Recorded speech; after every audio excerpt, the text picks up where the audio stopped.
Kumusta kayo at welcome sa ating pagtatalakay. Ngayon, meron tayong isang napaka-interesanting tanong na nagmumula sa isa sa mga pinakakilalaang pangako sa Biblia. Isang tunay na palaisipan. So eto na nga, isipin nyo to. Isang pangako binitawan ni Jesus sa isang salarin na kasama niyang nakapako sa krus. Isang tao na, ilang sandali na lang ang itatagal ng buhay. Walang oras para magsisi, magbago o mamuhay ng tama. At dyan na nga pumapasok yung malaking tanong, di ba? Paano mo mapapatunayan ang pananampalataya ng isang tao kung wala na siyang oras para ipakita yun sa gawa? Paano ito magiging makatarungan sa paningin ng lahat? Ito yung misteryo na susubukan nating buksan. Okay, para masagot natin yan, kailangan muna nating tingnan ang dalawang magkaibang perspektibo, yung sa Diyos at yung sa kanyang mga nilikha. Sa isang banda, andyan ang Diyos. Alam niya ang lahat, omniscient, ika nga. Alam niya kung anong nasa puso ng bawat isa bago pa man likhain ang mundo. Pero sa kabilang banda, andyan tayong mga nilikha. Hindi natin alam yon. Ang basehan lang natin ay yung nakikita natin. Yung mga salita, yung mga gawa. Dito nagsisimula ang buong issue. So bakit kailangan pang maging public ang paghatol? Kasi yun yung paraan para hindi magkaroon ng maling akala tungkol sa karakter ng Diyos. Para sa atin, ang bunga o gawa ang nagpapakita kung ano ang nasa puso. Kung hindi malinaw ang hatol, magkakaroon ng duda.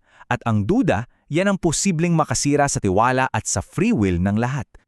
At nabanggit na rin natin yung malayang kalooban o free will. Ano ba to? Simple lang. Ito yung kakayahan nating pumili, tanggapin o tanggihan ang biyaya ng Diyos. Kasi isipin nyo, kung alam na natin lahat ng bagay for sure, hindi na yun pagpili, di ba? Parang wala nang saysay ang pananampalataya kung ganon. At bakit nga ba ganun kaimportante ang pagpiling ito? Ang sagot daw, ayon sa ating pinagkukunan, ay nakasalalay sa halagang ibinigay ng krus sa sangkatauhan. Eto medyo matapang na ideya. Sinasabi dito na sa pananaw ng Diyos, ang mga nilikha sa kanilang sarili lang ay parang pwedeng palitan. Pwede siyang gumawa ulit kung gugustuhin niya. Pero para mas maintindihan natin, may isang magandang analogy dito. Isipin mo ang isang magulang. Yung laruan wala namang gaanong halaga. Pero kung yung laruan na yon ay paborito ng anak niya na pumanaw na, kahit sira na yon, nagiging sobrang mahalaga. Kasi sa laruang yon, nakikita ng magulang yung minamahal niyang anak. At ganyan daw yung nangyari dahil sa sakripisyo sa krus. Dahil sa ginawa ng anak, ang sangnilikha ay naging napakahalaga sa ama. Nagkaroon tayo ng eternal value sa paningin niya. So, dahil napakahalaga na natin ngayon, mas lalong naging crucial na mapatunayan sa harap ng lahat ang pananampalataya ng bawat isa. At dito na tayo babalik sa salarin sa krus. Paano to gagawin? Well, yung tunay na pagkatao, lumalabas sa gawa over time. Yung salarin, wala siyang time. So ang argumento dito ay kailangan niya ng tanahong katumbas ng isang buong buhay para maipakita yung sincerity niya. At kailan to mangyayari? Pagkatapos ng kamatayan niya. Ibig sabihin, kailangan siyang buhayin muli para sa test na yon. Okay, so eto na yung aabangan natin. Kung kailan siyang buhayin muli para sa isang pagsubok, kailan yun mangyayari?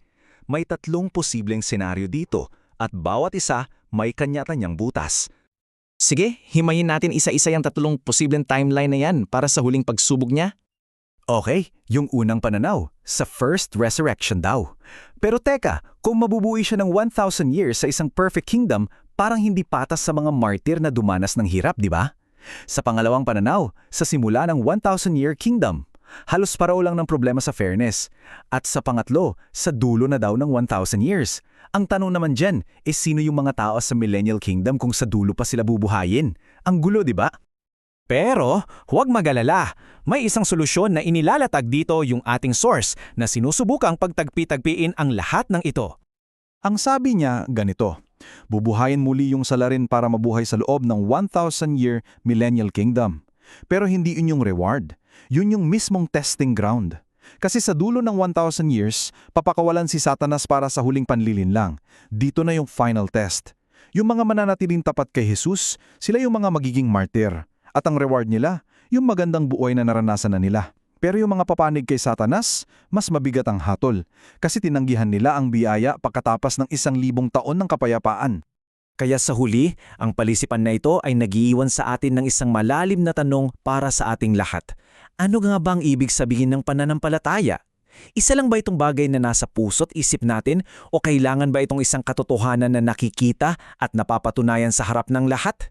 Isang bagay na dapat nating pag-isipan.